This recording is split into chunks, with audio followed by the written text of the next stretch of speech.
Welcome to my channel 4003 पूजा की रसोई। कैसे हैं आप सब लोग। आज हम बनाने जा रहे हैं मलाई कोफ्ता। इसके लिए हम सबसे पहले लेंगे 250 ग्राम पनीर। इसको हमें हल्के हल्के हाथ से मैश कर लेना है, इसको अच्छे से मिक्स कर लेना है।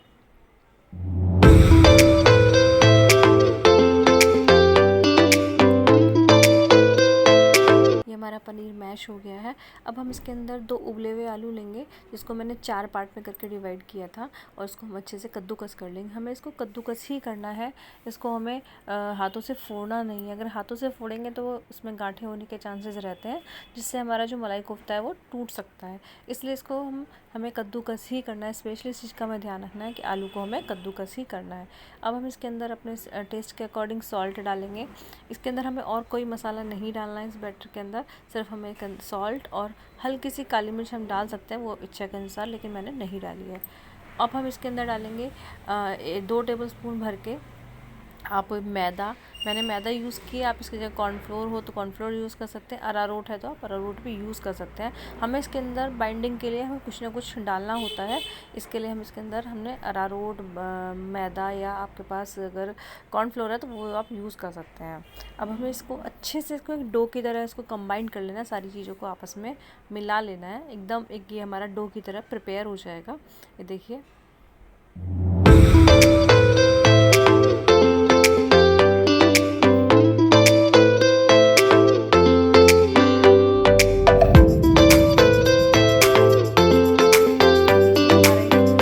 डो बनके तैयार हो गया है। अब हम ड्राई फ्रूट्स लेंगे, इसमें काजू है, बादाम है, किशमिश है, इन सबको छोटा काट लेंगे। हमने ड्राई फ्रूट्स अपने कट कर लिए हैं। अब हम जो हमने ये बैटर बनाया था, जो हमने ये डो बनाया था, इसका हम एक पेड़ा लेंगे, उसको हाथों में एक चपटा करके बीच थंब से इसको प्रेस करेंगे, एक कैविटी बना लेंगे इसके अंदर, एक गड्ढा जैसा। और अब हमने जो ड्राई फ्रूट्स कट किए थे वो इसके अंदर हम फिल करेंगे। और अब हम इसके अंदर हमें लेनी है गाढ़ी जमी हुई फ्रेश मलाई। हाँ जी, फ्रीज़ की जमी हुई मलाई लेनी है हमें नॉर्मल टेम्परेचर की मलाई नहीं लेनी है, फ्रीज की जमी हुई मलाई ही लेनी है, क्योंकि मलाई कोफ्ता है तो इसके अंदर मलाई तो जाएगी ही जाएगी। स्टफिंग में हमें इसके अंदर मलाई फिल करनी है। अगर आप नॉर्मल टेम्परेचर की मलाई लेंगे तो आप इसको हैंडल नहीं कर पाएंगे, जो मलाई है वो बाहर आ जाएगी। इसको हमें अच्छे से रोल करना है, इसके अंदर कोई भी क्रैक नहीं रहना चाहिए। अब हम एक कटोरी में मैदा लेंगे और इसको अपने जो हमने ये कोफ्ता बनाया है इसको इस तरीके से रोल करेंगे, ताकि इसके ऊपर जो मैदा है वो अच्छे से डस्ट हो जाएगी, कवर अप कर लेगी हमारे कोफ्ते को। देखिए, और जो एक्स्ट्रा मैदा है हम इसको ऐसे हाथों से हिला करके उसको हम निकाल देंगे। इसी तरीके से हम अपने सारे कोफ्ते को तैयार कर लेंगे। उससे पहले हम एक टेस्ट करेंगे, सारे कोफ्ते तैयार करने से पहले जो हमने खाली बैटर बनाया है उसको हम फ्राई करके देखेंगे कि ये हमारा कढ़ाई में तेल में डालने के बाद बिखर तो नहीं रहा है, क्योंकि अगर बिखरेगा तो हम इसके अंदर हल्की सी मैदा हमें इसके अंदर और डालनी पड़ेगी। ये देखिए, हमारा कोफ्ता बिल्कुल नीट एंड क्लीन निकला है, ये बिल्कुल भी बिखरा नहीं है। ये हमें टेस्ट इसलिए करना पड़ता है कि अगर हम सारे कोफ्ते को रेडी कर लेंगे स्टफिंग भर के, तो उसको फिर बाद में हम ठीक नहीं कर सकते। इसलिए हमें पहले से ही बैटर को टेस्ट कर लेना है कि हाँ, हमारा जो बैटर है वो परफेक्ट बना है। और अगर हमारा जो मिक्सचर है वो बिखरता है कढ़ाई में तेल में डालने के बाद में, तो हम इसके अंदर 1 से 2 चम्मच मैदा मिक्स कर लेंगे। हमें बहुत ज़्यादा मैदा मिक्स नहीं करनी है, एक तो इससे हमारे कोफ्ते जो हैं वो बहुत टाइट हो जाएंगे, और दूसरा केवल इसके अंदर हमें पनीर का टेस्ट ख़त्म हो जाएगा और हमारे केवल मैदा का ही टेस्ट आएगा। इसलिए हमें बहुत ज़्यादा मैदा मिक्स नहीं करनी है। ये देखिए, बातें करते करते हमारे कोफ्ते भी रेडी हो गए हैं। अब हम इनको फ्राई करते हैं। उसके लिए हमें टेम्परेचर देखना है, बहुत ज़्यादा हाई टेम्परेचर नहीं होना चाहिए। इस तरीके से एक टूथपिक डाल के देखेंगे, जिससे अगर छोटे हल्के हल्के बबल्स निकलते हैं ऑयल में, इट्स मीन्स हमारा जो ऑयल है वो परफेक्ट है फ्राई करने के लिए कोफ्तों को। अगर हम तेज़ आंच में इनको फ्राई कर लेंगे तो ऊपर से तो ये ब्राउन हो जाएंगे, लेकिन अंदर से कच्चे रह जाएंगे। इसलिए हमें इनको टेम्परेचर का हमें बहुत ध्यान रखना है। इसी टेम्परेचर पे हमें इनको फ्राई करने के लिए डालना है, और इनको डालने के बाद कम से कम हमें 2 से 3 मिनट तक इनको बिल्कुल भी टच नहीं करना है। इनको हमें अपने आप सिकने देना है मीडियम आंच पर। बहुत तेज़ आंच पर हमें नहीं सेकना है, मीडियम आंच पर ही हमें इनको सेकना है। 2 से 3 मिनट बाद हम इनको हल्के हाथों से पलटेंगे। ध्यान रखना है, इनको हमें बहुत ही हल्के हाथों से हैंडल करना है, क्योंकि ये कोफ्ते बहुत ही ज़्यादा सॉफ्ट होते हैं, बहुत ज़्यादा मुलायम होते हैं, ये बिखर सकते हैं, फट सकते हैं। इसलिए हमें इनका बहुत ख़ास ध्यान रखना पड़ता है। इनको बहुत हल्के हाथों से हमें इनको हैंडल करना पड़ेगा। ये देखिए हमने इनको पलट दिया, एक तरफ से हमारे जो कोफ्ते हैं वो अच्छे से सिक गए हैं। अभी हम इनको और अच्छे से फ्राई होने देते हैं, गोल्डन ब्राउन होने तक हमें इनको फ्राई कर लेना है। चारों तरफ से हमारे कोफ्ते अच्छे से गोल्डन ब्राउन हो जाने चाहिए।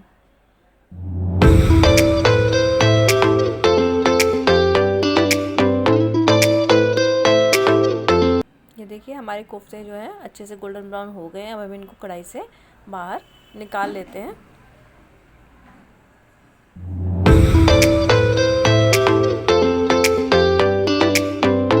इसी तरीके से हम अपने दूसरे कोफ्ते भी जो बचे हुए हैं उनको भी फ्राई कर लेते हैं।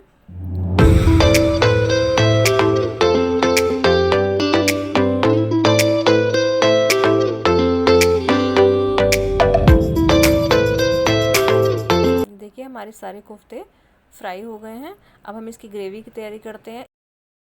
उसी कढ़ाई में से हम ऑयल, जो एक्स्ट्रा ऑयल था उसको निकाल लेंगे और जो हम खड़े मसाले हैं उनको हम डाल करके फ्राई करेंगे। अब हम अपनी ग्रेवी के लिए लेंगे प्याज, टमाटर, लहसुन की 4-5 कलियाँ और काजू। अब हमें इनको मोटा मोटा कट कर लेना है, बहुत बारीक से कट नहीं करना है।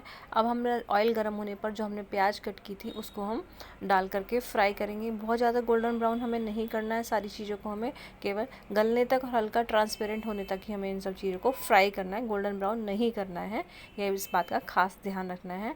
देखिए हमने अपनी प्याज डाल दी है कढ़ाई के अंदर। ये हमने लहसुन की कलियाँ डाल दी हैं। लहसुन अगर आप ज़्यादा खाना पसंद करते हैं तो आप ज़्यादा भी यूज़ कर सकते हैं, लेकिन मेरे घर में लहसुन बहुत कम खाया जाता है, इसलिए मैंने 4 कलियाँ ही यूज़ की हैं।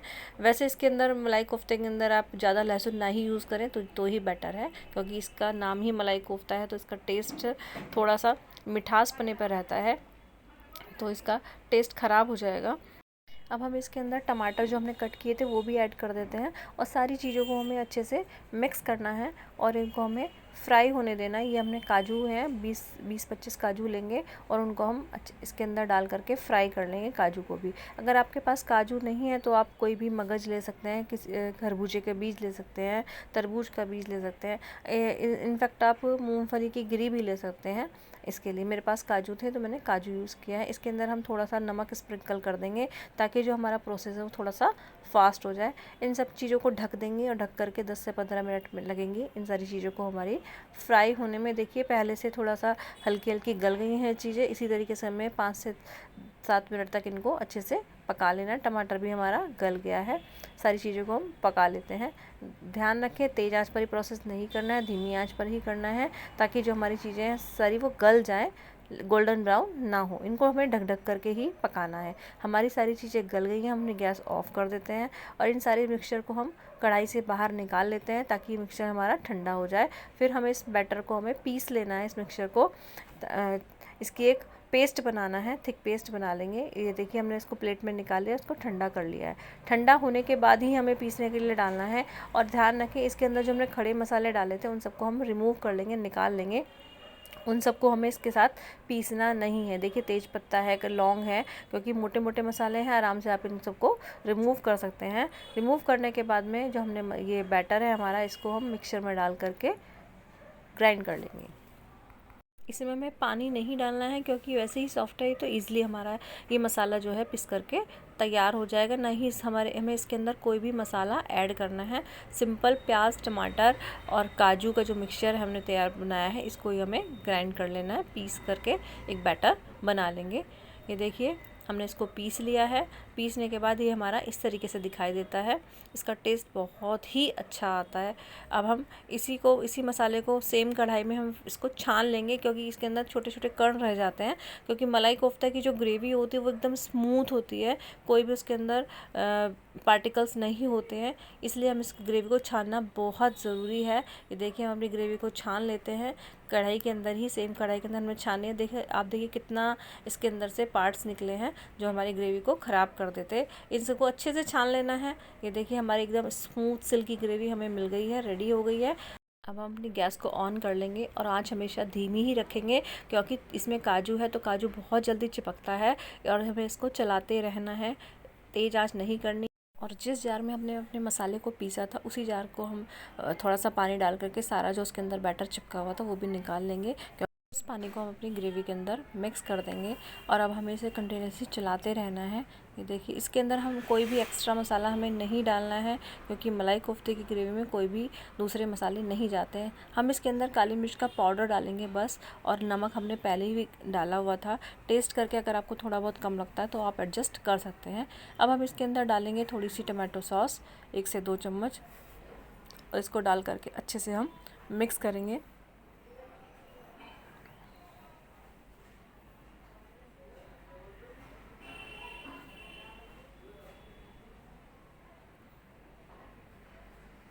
और अब हम इसके अंदर 1 कटोरी फ्रेश मलाई डालेंगे। आप इसकी जगह अमूल की क्रीम भी यूज़ कर सकते हैं, बट मैंने घर की फ्रेश मलाई यूज़ की है। 1 कटोरी भर के आपको इसके अंदर मलाई डालनी है और इसको अच्छे से मिक्स कर लेना है। मलाई को आप अगर फेंटेंगे तो उसका मक्खन निकाल आता है, इसलिए इसको एज इट इज़ ही हमें डाल देना है। फ्रेश मलाई लेनी है, ध्यान रखें रखी हुई मलाई नहीं लेनी है, अदरवाइज़ आपके जो कोफ्ते हैं वो ख़राब हो जाएगी। मलाई कोफ्तों की सब्ज़ी जो है वो ख़राब हो जाएगी। अब हमें इसको अच्छे से मिक्स कर लेना है और इसको एक अच्छा सा उबाल देना है। ये देखिए, हमने इसको उबाल लिया है ग्रेवी को अच्छे से। देखिए, हल्का हल्का ऑयल जो है इसके ऊपर आ जाएगा ग्रेवी के ऊपर थोड़ी सी, और ये थिक भी हो जाएगी हमारी ग्रेवी।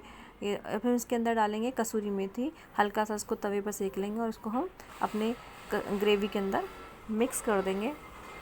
और अब इसको 2 से 3 मिनट अभी और पकाना है। और जो हमारे मलाई कोफ्ते होते हैं, हमें कभी भी उनको ग्रेवी के अंदर हम नहीं डालते, क्योंकि जो मलाई कोफ्ते होते हैं बहुत सॉफ्ट होते हैं। अगर आप उनको ग्रेवी के अंदर डाल के छोड़ देंगे तो वो घुल जाएंगे। इन्हें हम केवल सर्विंग के टाइम पर ही हमें इनको डालना होता है ग्रेवी के अंदर। ये देखिए, कोफ्ते हमारे कितने अच्छे अंदर से बने हैं, स्पंजी और बहुत ही टेस्टी बने थे। अब देखिए, इनको सर्विंग का तरीका मैं बताती हूँ। जितने भी हमारे कोफ्ते हैं उन सबको एक डिश में आप लगा लेंगे, ये देखिए, और ऊपर से हमें इसके अंदर ग्रेवी डालनी। जब भी आपको सर्व करना हो ये काम आपको तभी करना है ये काम, क्योंकि अगर आप पहले से डाल के रख देंगे तो जो हमारे कोफ्ते हैं वो इसके अंदर घुल जाएंगे। ये देखिए, हमारे टेस्टी मलाई कोफ्ते बन करके रेडी हो गए हैं। और आपको आगे दिखाती हूँ, ये मेरे हस्बैंड का बर्थडे था तो उनके बर्थडे का मेन्यू है। इसमें मैंने नान भी बनाए थे, नान की रेसिपी भी जल्दी ही आने वाली है। Please like, share and subscribe my channel. Thank you, have a nice day.